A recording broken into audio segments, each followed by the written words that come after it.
we're out here. This is the field where the magic happens. Benning Bites with Damon Benning.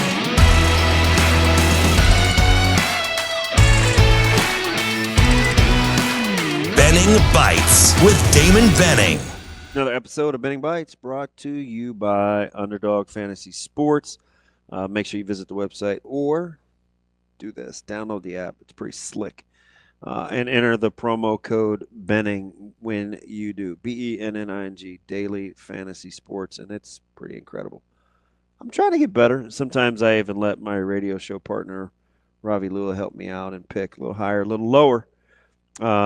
This weekend, you've got your hands full, too, with the NFL playoffs. And appreciate being a part of what we do every single morning. Huge digital numbers, and we appreciate you fine folks being a part of the show, making it interactive. That's really what I like the most. Typically, I'm always learning something, so it is fantastic.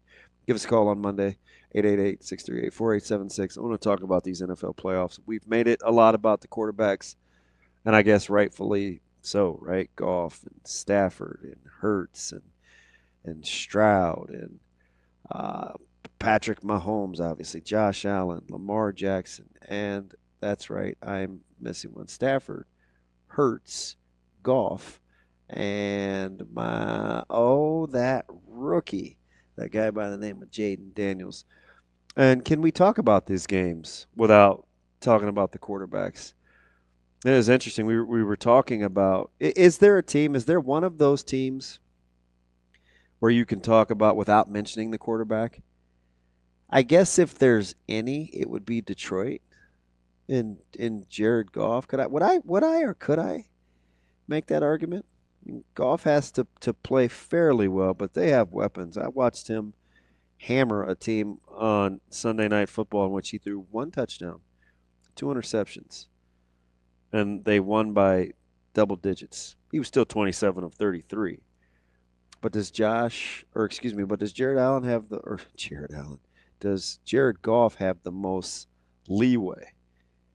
Or could I convince you it's Jalen Hurts because of the way Saquon Barkley runs the football? I do think Matt Stafford has to play well.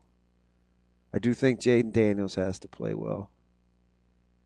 I definitely think Lamar Jackson has to play well. Definitely think Josh Allen has to play well. Does Goff have the most wiggle room? I don't know. I may have to come back to that one. That's fresh in my head. It seems like it, but maybe not.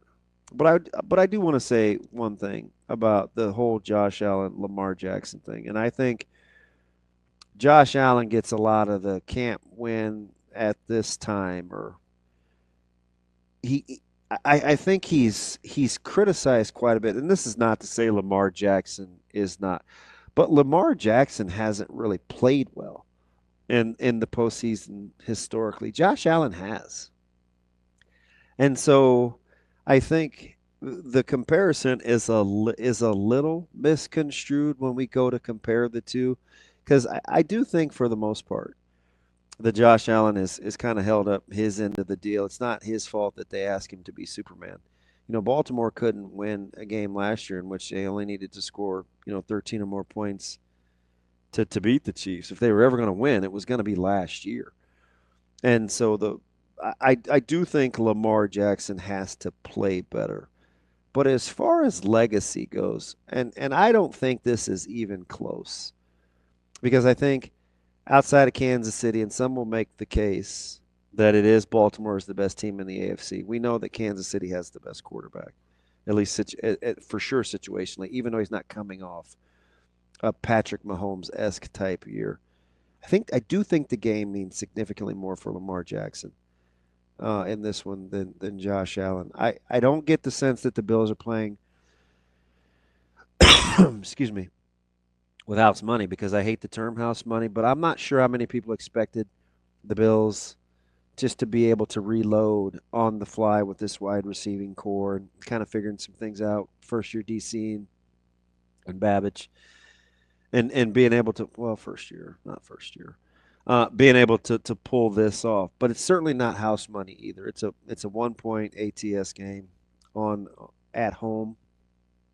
Bills Mafia definitely expects Buffalo to win this game, but I think Lamar needs it more, um, and that goes without saying. No, C.J. Stroud, if I stay in the AFC, is interesting on the other side because I do, for whatever the reason, think that game will be a little closer. I know I'm putting myself out there, open to critique. I think Kansas City's an 8.5 point favorite. I do think the Texans find a way to play that game close. But I think C.J. Stroud will get the most grace because he is going against Patrick Mahomes, and Patrick Mahomes will always get the, well, you lost to Mahomes, right? He's that good where people allow you to lose to him and say, oh, that's just what he does. Stroud probably has the most wiggle room. I would say Stafford or Jaden Daniels is next. Although Jaden Daniels has been kind of perceived as this Superman, and he has played really, really well, but still being just a rookie, I think he'll get a little grace. And Stafford being so good for so long with a Super Bowl under his belt will get a lot of wiggle room too. So is there pressure on the quarterbacks? A few. How much? We'll see. Should be a fantastic week of NFL playoffs. It's another episode of Benning Bites. A Hurrdat Sports Network production.